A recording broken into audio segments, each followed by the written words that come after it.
E siamo arrivati a marzo, la stagione stellare al Teatro del Monaco di Treviso comincia decisamente in musica. Comincia con un racconto del dietro le quinte delle opere, delle grandi opere della storia della musica. Disastri all'opera è un racconto in musica di quello che può succedere, molto divertente, dietro alle quinte quando si fanno degli errori. Ci è proposto dall'ensemble da camera dell'Orchestra Filarmonia Veneta. A seguire un Barbiere di Siviglia in danza, coreografia di Monica Casadei con la sua compagnia Artemis. Quindi Nino Frassica arriva finalmente a Treviso con la sua Lost Pledgers Band. Nati sotto contraria stella, anche in questo caso tocca Treviso, è un racconto divertentissimo con Ale e Franz nei panni di Romeo e Giulietta. A seguire, sempre per la stagione di danza, uno spettacolo che mette assieme Cenerentola e il tango, a firma di Naturalis Labor, della compagnia Naturalis Labor, si intitola Cenere Cenerentola. Quindi per la stagione brillante Oblivion con la Bibbia riveduta e scorretta. Quindi un grande concerto con l'Orchestra di Padova del Veneto, dedicato a Franz Schubert, a Mozart e a Luciano Berio, una presenza importante di uno dei più importanti compositori contemporanei italiani. Infine chiude il mese di marzo a Treviso la compagnia Corrado Abbati con un'operetta, un lieto ritorno per il Teatro del Monaco, perché è un teatro che ha sempre storicamente ospitato grandi titoli d'operetta, il Pipistrello di Strauss. Cambiamo piazza, ci spostiamo a Venezia. A Venezia il mese di marzo viene aperto dalla Donna Leopardo di Michela Cescon. Dopo il grande debutto al Piccolo di Milano lo ritroviamo, e dopo i passaggi nelle nostre altre piazze lo troviamo a Venezia. Quindi per la stagione di teatro comico Divertiamoci a teatro, Deborah Villa con Gli uomini vengono da Marte, le donne da Venere. Cenere Cenerentola tocca anche Venezia il 14 di marzo con lo spettacolo di Naturalis Labor. Quindi Famiglia Teatro con Favola.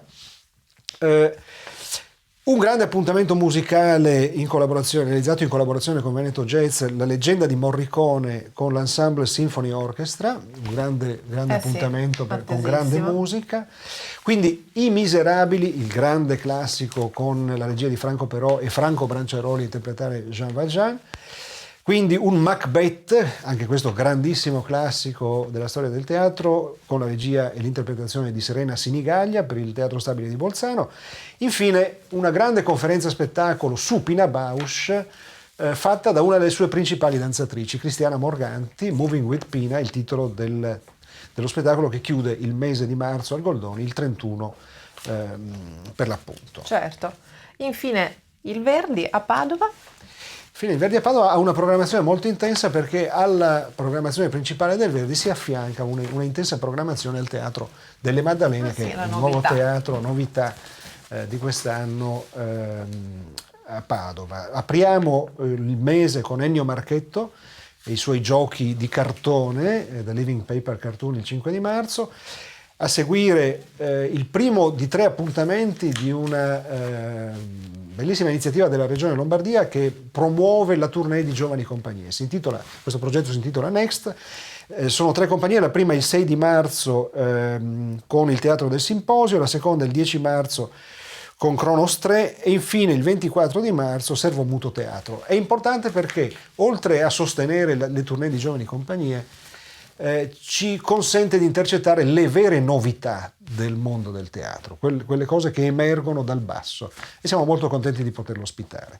Tornando al Verdi, il 7 di marzo Petrusca, grande spettacolo di danza di Virgilio Sieni, La Favola è anche a Padova l'8 di marzo, infine non troppo infine, ma arriviamo all'11 marzo con il ritorno di Vincenzo Salemme con un nuovo spettacolo Con tutto il cuore. Quindi Maddalene, La Prova, spettacolo di Bruno Fornasari col Teatro Filodrammatici di Milano. Il 21 di marzo Io Don Chisciotte del Balletto di Roma, qui al Verdi per la stagione di danza.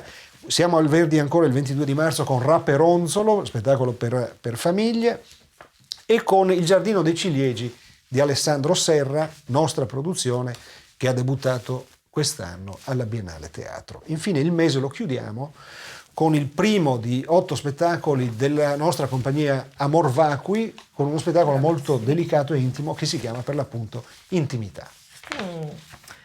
Bene, un marzo ricchissimo, direttore, un marzo decisamente stellare, vedremo cosa ci riserva aprile.